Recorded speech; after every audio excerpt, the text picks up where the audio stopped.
Hi everyone, welcome to my channel. Today I am telling you a story about an orphan boy. So let's start. The ninth story, Oliver recuperates. The coach stopped before a house in a quiet, shady street near Bentonville. Oliver was taken inside, carefully laid on a bed, and tended with a kindness or something solicitude that knew no bounds. For many days, Oliver lay stretched on the bed, burning beneath the dry and wasting heat of fever. Weak, thin, and pallid, he awoke at last from what seemed to have been a long and troubled dream. Where have I been brought to? Said Oliver. As he uttered these words, the curtain at the bed's head was hastily drawn back by a motherly old lady. Shh, my dear, said the old lady softly. You must be very quiet, or you will be ill again. Lie down again, dear. She looked so kindly and lovingly in his face that he could not help placing his little withered hands in hers, and drawing it round his neck. Save us, said the old lady, with tears in her eyes. What a grateful little dear it is. What would his mother feel if she had sat by him as I have and could see him now? Perhaps she does see me, whispered Oliver, folding his hands together. Perhaps she has sat by me. I almost feel as if she had. That was the fever, my dear, said the old lady mildly. I suppose it was, replied Oliver. But if she knew I was ill, she must have pitied me, for she was very ill herself before she died. The old lady wiped her eyes and brought some cool stuff for Oliver to drink, and then told him he must lie very quiet, or he would be ill again. Oliver soon fell into gentle doze, from which he was awakened by the light of a candle. He saw a gentleman with a very large and loud ticking gold watch in his hand. He felt his pulse and said he was a great deal better. You feel hungry and sleepy, don't you, my dear? Said the doctor.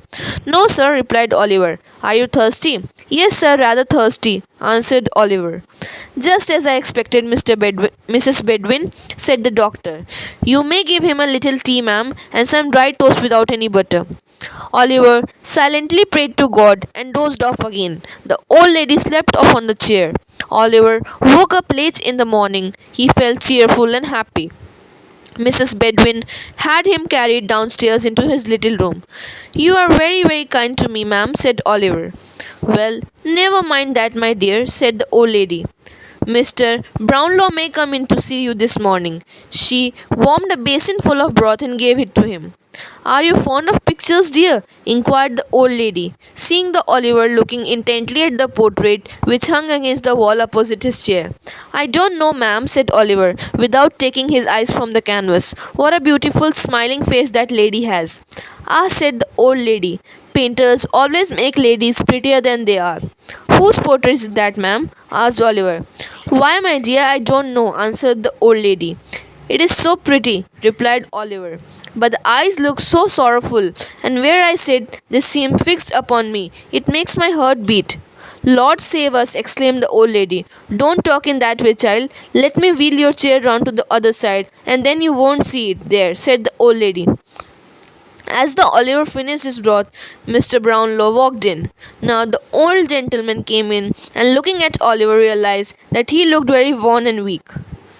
How do you feel, my dear? Very happy, replied Oliver. Thank you, sir. Good boy, said Mr. Brownlow, stoutly. Have you given him any nourishment, Bedwin? He had just has a basin of beautiful strong broth, sir, replied Mrs. Bedwin. Said Mrs. Brownlow, a couple of glasses of port wine would have done him better, wouldn't they, Tom White? My name is Oliver, sir, Oliver Twist. Queer name, said the old gentleman. What made you tell the magistrate your name was White? I never told him so, sir, returned Oliver in amazement. The old gentleman looked sternly at Oliver's face. It only reflected sincerity and truth. It was impossible to doubt him. Mr. Brownlow realized that the resemblance between his features and some familiar face came upon him so strongly that he could not withdraw his gaze. I hope you are not angry with me, sir, said Oliver. No, no, replied the old gentleman. Why? What's this, Bedwin? Look there. As he spoke, he pointed hastily to the picture over Oliver's head and then to the boy's face. There was its living copy. The eyes, the head, the mouth, every feature was the same. Oliver, being still weak, fainted. To speak of the other two boys, they fled through the narrow streets and courts and halted beneath a low and dark archway. What will Fagin say? Inquired the Dodger and slunk down the coat thoughtfully.